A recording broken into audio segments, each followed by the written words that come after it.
नमस्कार दोस्तों recently Donald Trump ने कुछ ऐसा स्टेटमेंट दिया है जिसकी वजह से ज़ेलेंस्की पूरी तरह से शॉक में आ चुके हैं और यूक्रेन को इस समय सबसे ज़्यादा डर यह है कि कहीं उसका जो एक बड़ा लैंड का हिस्सा है वो रशिया के अंडर में ना आ जाए, रशिया पूरी तरह से उसको कंट्रोल ना कर ले ऑफिशियली। और यहां पर मैं आपको बता दूं, जियोपॉलिटिक्स के अंदर रिसेंटली सीक्रेट लैंड डील को लेकर काफ़ी चर्चा चल रही है और इस वीडियो के अंदर हम डिटेल से जानेंगे कि एग्जैक्टली ये है क्या, मतलब कि रशिया और अमेरिका, ट्रंप और पुतिन के बीच में क्या हो रहा है, ऐसा क्या पक रहा है, क्योंकि अलास्का में मीट होने वाली है और इसके बारे में हम डिटेल से समझेंगे। चलिए आगे बढ़ते हैं, लेकिन उससे पहले आप सबको बता दूं, आप में से जो भी लोग यूपीएससी की तैयारी कर रहे हैं, ये आपके लिए सबसे बड़ा मौका है। 15 अगस्त, जैसा कि आप सब जानते होंगे, स्टडी आईक्यू की सबसे बड़ी सेल पूरे साल में 15 अगस्त की होती है और 15 अगस्त तक आपके पास समय है। कोई भी आप बैच लेते हो, चाहे 2026 का हो, 2027 हो, कोई भी स्टडी आईक्यू पर आपको बस यूज करना है ये कोड अंकित लाइव और आप मैक्सिमम डिस्काउंट के साथ हमारे बैचेस को ले पाएंगे।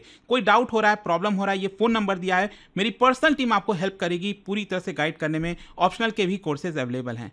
चलिए शुरुआत करते हैं। सबसे पहले तो ये देखते हैं कि ट्रंप ने क्या कहा जिसकी वजह से हम ये चर्चा कर रहे हैं। देखो, डोनाल्ड ट्रंप ने रिसेंटली पब्लिकली यहां पर अनाउंस कर दिया कि हम अलास्का में पुतिन के साथ मीटिंग करेंगे। चलो ये तो ठीक है कि मामले को सुलझाने की कोशिश की जाएगी, लेकिन साथ ही साथ ट्रंप ने यह भी कह दिया कि हो सकता है कि बेटरमेंट के लिए, रशिया और यूक्रेन के भलाई के लिए हो सकता है कि कुछ यहां पर डील को लेकर, मतलब लैंड डील को लेकर चर्चा हो, स्वैपिंग हो जाए टेरिटरीज की, कि हो सकता है कि यहां पर कुछ जो लैंड है यूक्रेन का वो शायद यहां पर रशिया के अंडर में आ सकता है। वो मैं आपको आगे बताऊंगा कौन कौन से हिस्से की बात कही जा रही है।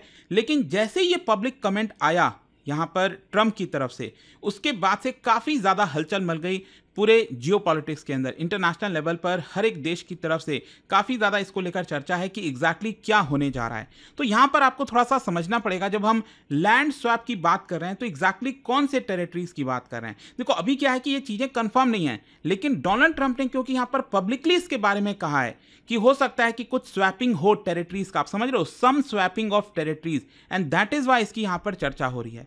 तो यहां पर पब्लिक डिस्कशन में अब ये चर्चा हो रही है कि यूक्रेन का जो बड़ा हिस्सा है, जो कि ऑलरेडी रशिया इस पूरे वॉर के दौरान कंट्रोल कर रहा था, मैं आपको दिखाता हूं, ये आप देख सकते हैं, जो ईस्टर्न वाला पार्ट है यूक्रेन का, जैसे आपने डोनबास रीजन के बारे में सुना होगा, जिसमें लुहांस्क आता है और डोनेस्क आता है, फिर इसके नीचे ज़पोरिजिया हो गया, खेरसोन हो गया और क्रीमिया तो है ही है 2014 से, आप सब जानते हैं। तो ये पूरा जो हिस्सा है, ईस्टर्न वाला पार्ट आप देख रहे हैं, ये शायद यहां पर रशिया ऑफिशियली इसको टेक ओवर कर सकता है। वैसे तो ऑलरेडी ये रशिया के कंट्रोल में आ ही गया है, लेकिन ऑफिशियल तरीके से जो लेजिटिमेसी है, क्योंकि अभी भी ध्यान रखिएगा, क्रीमिया वाला पार्ट जो है ऑफिशियल जो दुनिया रिकॉग्नाइज करती है, उनका कहना है कि यूक्रेन का ही हिस्सा है, ये गलत तरीके से रशिया ने लिया था। तो यहां पर ऑफिशियली अगर पुतिन के साथ मुलाकात हो रही है डोनाल्ड ट्रंप की, तो यहां पर अगर उसको लेजिटिमेसी देगा, अगर यूएस इसको लेजिटिमेसी दे देगा, तो ज्यादातर कंट्रीज इसको मानना स्टार्ट कर देंगे। तो ये एक इंपॉर्टेंट हो जाता है। तो रशिया भी, अगर आप देखोगे, हिस्टोरिकली यही डिमांड करता है कि ये वाला जो ईस्टर्न वाला पार्ट है, यहां पर रशियन जो प्रो रशियन वाले लोग हैं वो ज्यादा रहते हैं, इसलिए ये हमारे अंडर में आना चाहिए। खैर, इसको लेकर रिएक्शंस क्या है, सबसे पहले तो मैं आपको बता दूं, यूक्रेन की तरफ से ज़ेलेंस्की, उन्होंने इस चीज को कंप्लीटली रिजेक्ट कर दिया और उनका तो कहना है कि ये हमारे लिए सेकेंड पार्टीशन जैसा होगा, ये हमारे लिए पार्टीशन होगा और हम इसको कभी भी एक्सेप्ट नहीं कर सकते। So Zelensky has forcefully rejected ceding any land, क्योंकि यहां पर आप सब पता ही है कि ज़ेलेंस्की जो है काफ़ी परेशान है, जिस तरह से चीज़ें चल रही हैं, वॉर चल रहा है, आगे बढ़ रहा है, तो वो किसी भी फेवर में नहीं है कि कोई भी यूक्रेन का हिस्सा रशिया के पास जाना चाहिए। जहां तक यूरोप का सवाल है, क्योंकि यूक्रेन तो अल्टीमेटली यूरोप में ही आता है, नेटो जो है इसको सपोर्ट कर रहे हैं, तो मेनी यूरोपियन लीडर्स अगर आप देखोगे तो उन्होंने भी पब्लिकली वार्न किया है कि अगर फोर्सफुल तरीके से जो टेरिटरीज का एक्सचेंज होता है, अगर यहां पर टेरिटरीज ट्रांसफर की जाती हैं, तो ये काफी बुरा होगा। They said they would not accept a deal that simply legitimises conquest. ये एक प्रकार का कॉन्क्वेस्ट है आज के डेट में 21st सेंचुरी में, विच इज नॉट एक्सेप्टेबल, ऐसा ज्यादातर यूरोपियन लीडर्स का कहना है। जहां तक अमेरिका का सवाल है, तो देखो यहां पर ट्रंप जो भी कुछ कर रहे हैं, हो सकता है कि कुछ बैकफायर भी देखने को मिल सकता है अमेरिका में, यहाँ पर इसको लेकर चर्चा भी हो सकती है। कांग्रेस जो है वहाँ पर अमेरिका में, जो वहाँ की पार्लियामेंट है, वो कुछ चीज़ें पास भी कर सकती हैं ट्रंप के खिलाफ, अगर ये सारी चीज़ें हो जाती हैं तो। खैर, यहाँ पर मैं आपको ये भी बता दूं कि यूरोप और काफ़ी सारे कंट्रीज़ का ये कहना है कि अगर यहाँ पर कोई डील हो रहा है, कोई बातचीत हो रही है पुतिन और ट्रंप के बीच में, और वो भी यूक्रेन को लेकर, तो कम से कम यूक्रेन के जो प्रेसिडेंट हैं ज़ेलेंस्की, उनको इन्वाइट करना जरूरी है, उनको इन्वॉल्व करना जरूरी है। बिना उनके सहमति के किसी भी प्रकार की डील एक्सेप्टेबल नहीं होगी। और इसीलिए यहाँ पर खबर ये भी आ रही है कि व्हाइट हाउस कंसिडर कर रहा है कि ज़ेलेंस्की को भी इस मीटिंग में बुलाया जाए। 15 अगस्त को अलास्का में मीटिंग होने वाली है, तो उसमें यहाँ पर ज़ेलेंस्की को भी क्या बुलाया जाएगा, नहीं बुलाया जाएगा, वो देखने वाली बात होगी। अच्छा, यहाँ पर लीगल और कॉन्स्टिट्यूशनल कंस्ट्रेंट क्या है, क्योंकि अगर ट्रंप कोई कदम लेते हैं तो क्या उनको कोई बिल पास कराना पड़ेगा अमेरिका में? देखो क्या है, 2 तरीके होते हैं अमेरिका के अंदर। अगर फॉरेन किसी लैंड का एक्सचेंज हो रहा है, किसी प्रकार की डील हो रही है, तो यहाँ पर एक तो क्या है कि यूएस के प्रेसिडेंट को सेनेट से परमिशन लेनी होती है, उसमें 2/3 जो मेजॉरिटी है उसे पास कराना होता है सेनेट से, जो कि अगेन बहुत मुश्किल हो सकता है ट्रंप के लिए वो पास कराना। फिर दूसरा है कि जो डोनाल्ड ट्रंप है वो एग्जीक्यूटिव एग्रीमेंट कर सकते हैं, मतलब ट्रीटी लेवल पर ना जाकर अपने पास जो खुद के पास पावर है उसके हिसाब से वो कुछ साइन करा सकते हैं एग्रीमेंट आपका रशिया और यूक्रेन के बीच में। तो उनके पास 2 ऑप्शन है। और जहां तक यूक्रेन का सवाल है तो देखो, ज़ेलेंस्की और बाकी के जो लीडर्स हैं वहां पर, उनका ये कहना है कि देखो, यूक्रेन अलाउ ही नहीं कर सकता as per the constitution of Ukraine. यहां पर आपको रेफरेंडम चाहिए या फिर एक बड़ा बदलाव चाहिए संविधान में। तो यहाँ पर रेफरेंडम का मतलब ये हुआ कि यूक्रेन के लोग वोट करें कि हाँ, हम ये वाला जो पार्ट है, ये जो मैंने आपको दिखाया ईस्टर्न वाला पार्ट, ये हम रशिया को देने के लिए रेडी हैं। तो क्या आपको लगता है कि यूक्रेन के लोग यहाँ पर तैयार होंगे? तो अगर आप लेजिटिमेसी देखोगे यहाँ पर लीगल कॉन्स्टिट्यूशनल कंस्ट्रेंट, तो यूक्रेन में बहुत ज़्यादा है कि वो लोग इसको अलाउ भी नहीं कर सकते। लेकिन अल्टीमेटली इसका रिस्क क्या है, स्ट्रैटेजिक, ह्यूमैनिटेरियन और डिप्लोमेटिक रिस्क? सबसे पहला तो देखो यहाँ पर क्या है कि वेस्टर्न कंट्रीज अगर यहाँ पर टेरिटरीज चेंजेस में कोई भी एक्सेप्टेंस कर लेते हैं, कि मान लेते हैं कि हाँ, ईस्टर्न वाला पार्ट रशिया को ऑफिशियली दे देना चाहिए ताकि ये पूरा वॉर रुक जाए, तो उस केस में यूरोपियन लीडर्स को डर ये है कि हो सकता है कि आगे चलकर इसी प्रकार की चीज़ें की जाएं। हो सकता है कि बाकी भी जो देश हैं वो यहाँ पर टेरिटरी को अपने अंडर में लेने की कोशिश करें और उसको लेजिटिमाइज करें। तो एक बार अगर आपने ऐसा कर दिया तो आगे भी इस तरह की चीज़ें की जा सकती हैं। तो एक तो ये डर है। फिर दूसरा यहाँ पर क्या है कि यूएस के द्वारा इनिशिएटिव ये जो लिया जा रहा है, ऐसा लगता है कि यहाँ पर फोर्सफुल तरीके से चीजें कराने की कोशिश की जा रही है। अब ट्रंप का तरीका आप सब जानते ही हैं, भारत तो देख ही रहा है क्या कर रहे हैं वो। तो ट्रंप अगर खुद से अपने आप से ही बिना किसी के कंसल्टेशन के पुतिन के साथ अगर कोई डील कर लेते हैं, तो उस केस में नेटो जो आपका अलायंस है, उनको डर यह है कि उनका जो लॉन्ग टर्म डिटरेंस रहा है वो कमजोर पड़ जाएगा। वो कहां से एक प्रकार से जो यूनिटी की भावना लेकर आगे बढ़ते थे वो कैसे बढ़ पाएंगे। तीसरा है ह्यूमैनिटेरियन, मतलब कि आप समझिए उस पूरे एरिया में, जिस लैंड की हम बात कर रहे हैं, वहाँ पर बहुत सारे मिलियंस ऑफ पीपल रहते हैं जो हो सकता है यूक्रेन के साथ जाना चाहते हैं। तो अगर ऐसा हुआ और रशिया पूरी तरह से उसको ऑफिशियली कंट्रोल करेगा तो उनके लिए बड़ी हार होगी।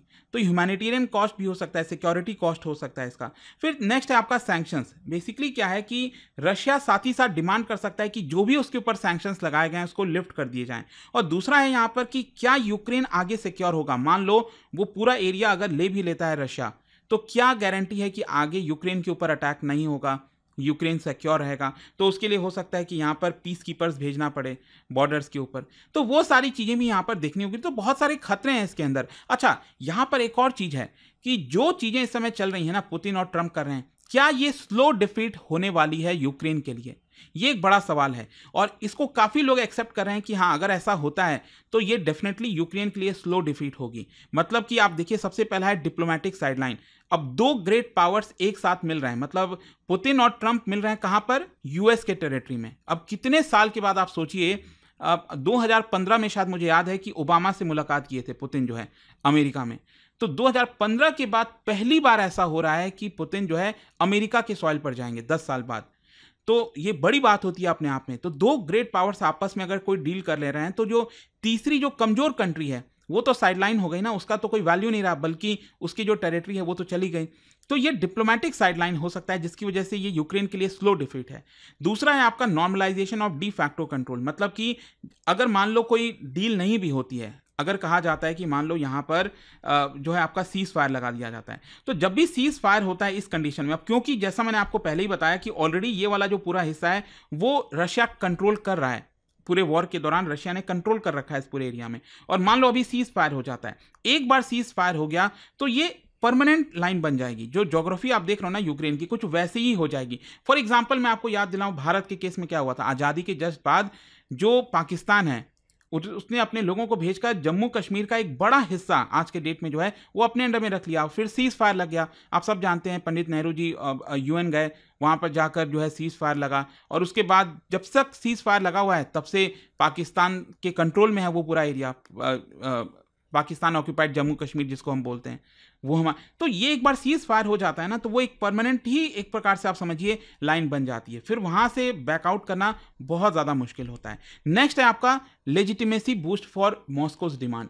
मतलब देखो, ये जैसा मैंने आपको बोला ना, ये छोटी बात नहीं है कि पुतिन यूएस के सॉइल पर जा रहे हैं और यूएस के प्रेसिडेंट से डिस्कस कर रहे हैं, तो ये अपने आप में इंटरनेशनल जियोपॉलिटिक्स में एक लेजिटिमेसी मिल जाती है। भले ही मान लो कल के डेट में कोई डील नहीं होती है, लेकिन जो मुलाकात हुई अपने आप में एक लेजिटिमेसी मिल जाएगा पुतिन को कि वो जो पूरा एरिया है वो उनके अंडर में है। और नेक्स्ट है आपका erosion of Ukraine bargaining position. मतलब यूक्रेन के लिए बहुत मुश्किल है अब कि यहाँ पर वो किधर बार्गेन करेगा, क्या करेगा। ट्रंप और पुतिन आपस में डील कर लेंगे। तो एक प्रकार से आई होप आप समझ पा रहे होगे कि क्यों इसको बोला जा रहा है कि ये यूक्रेन के लिए बहुत बड़ा स्लो डिफीट हो सकता है।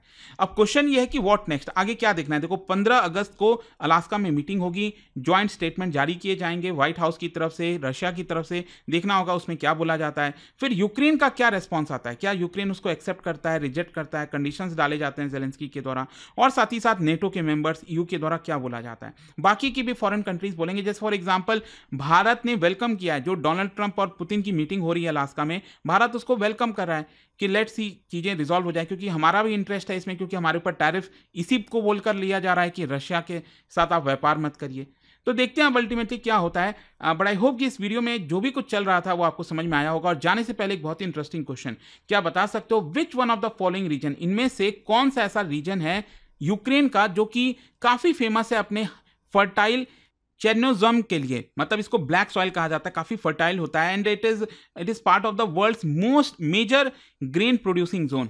क्या बता सकते हो ये कौन सा है इन चारों में से? इसका राइट आंसर आप सब जानते हैं, मेरे इंस्टाग्राम पर तो मिलेगा ही, वहां पर अगर आप नहीं हो कोई बात नहीं, टेलीग्राम से ले सकते हैं इसका सही उत्तर। और दोस्तों जैसा मैंने आपको बताया, अगर आप यूपीएससी की तैयारी कर रहे हैं, this is the best opportunity for all of you, क्योंकि 15 अगस्त तक इससे बड़ा डिस्काउंट आपको नहीं मिलने वाला पूरे साल भर में। ये सबसे बड़ा डिस्काउंट होता है, डायरेक्ट 47% ऑफ आपको मिल रहा है। सिंपली आप लिंक दिया हुआ कमेंट सेक्शन में क्लिक करिए, जाइए देखिए। कोई भी अगर आपको प्रॉब्लम होती है, दिक्कत होती है, फोन नंबर दिया है मैंने आपको, मेरी पर्सनल टीम आपको अच्छे से गाइड कर देगी। और मैं आपको बता दूं, हमारे जितने भी बैचेस होते हैं ना, उसमें प्रीलिम्स, मेंस, इंटरव्यू सब कुछ की तैयारी कराई जाती है। इनफैक्ट इस पैकेज के अंदर आपको यहाँ पर जो 18 बुक्स का पूरा सेट है वो भी भेजा जाता है, पर्सनल मेंटरशिप मिलता है। इनफैक्ट प्रीलिम्स अगर आप क्लियर कर लोगे तो जो भी फीस आप पे कर रहे हो वो आपको रिफंड कर दिया जाएगा। हर महीने यहाँ पर एक टेस्ट सीरीज होता है, टॉप रैंकर को 11,000 रुपीज का कैश रिवॉर्ड मिलता है। Don't miss this opportunity and use this code Ankit live maximum discount के लिए। दोस्तों स्टडी आईक्यू का P2I फाउंडेशन प्रतिज्ञा बैच आ गया है। बैच स्टार्ट हो रहा है 8 अगस्त शाम 6 बजे से, और इसमें आपको मिलेंगे 1000+ आवर्स की live classes, 1-on-1 personal mentorship हर स्टूडेंट के लिए, hand written notes for lightning fast revision, PRP MRP जैसे रेसिडेंशियल प्रोग्राम्स, और सबसे खास प्रीलिम्स क्लियर करो फुल रिफंड पाओ। मंथली टॉपर्स को मिलेंगे 11,000 रुपीज कैश रिवॉर्ड्स।